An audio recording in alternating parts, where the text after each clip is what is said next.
Hello everyone, তো দিনটা ছিল হচ্ছে অক্ষয় তৃতীয়ার দিন। আর এখানে আমি সকাল সকাল রেডি হয়ে গেছিলাম আমাদের দোকানের পুজোর জন্য। তো দোকানে পৌঁছে যাই আমরা, আর গিয়ে দেখি যে এখানে আমাদের পুরোহিত মশাই চলে এসছেন। তো তাড়াতাড়ি আমরা জোগাড়যান্ত্রী করে নিয়ে আমাদের পুজো শুরু হয়। আর এখানে এই যে লক্ষ্মী গণেশের মূর্তিটি দেখতে পাচ্ছ, কি সুন্দর না?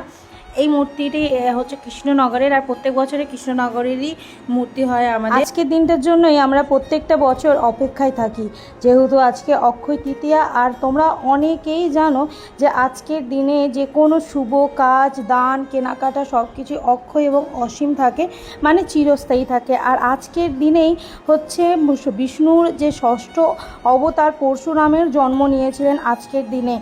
আর আজকের দিনেই হচ্ছে মহর্ষি বেদব্যাস আর গণেশ মহাভারত রচনা শুরু করেছিলেন।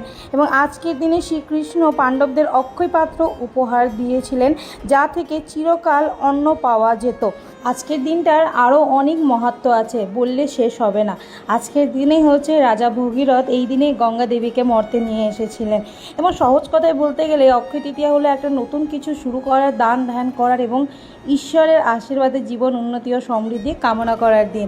তো এখানেই দেখতে পাচ্ছ আমাদের পুজো কমপ্লিট হয়ে গেছে।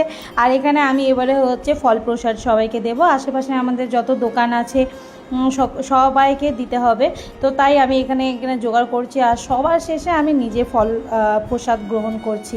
তো এখানে করে নেওয়ার পর দেন এখানে হচ্ছে আমাদের যে দোকানের ক্যালেন্ডারটা, এইটা এখানে আমাদের লাগানো হচ্ছে দোকানে। আর প্রত্যেক বছর নয়, এই 3 বছর ধরে আমাদের গোপালের ক্যালেন্ডার হচ্ছে, যেটা আমি কিন্তু চুজ করি। আর লক্ষ্মী গণেশেরও হয়।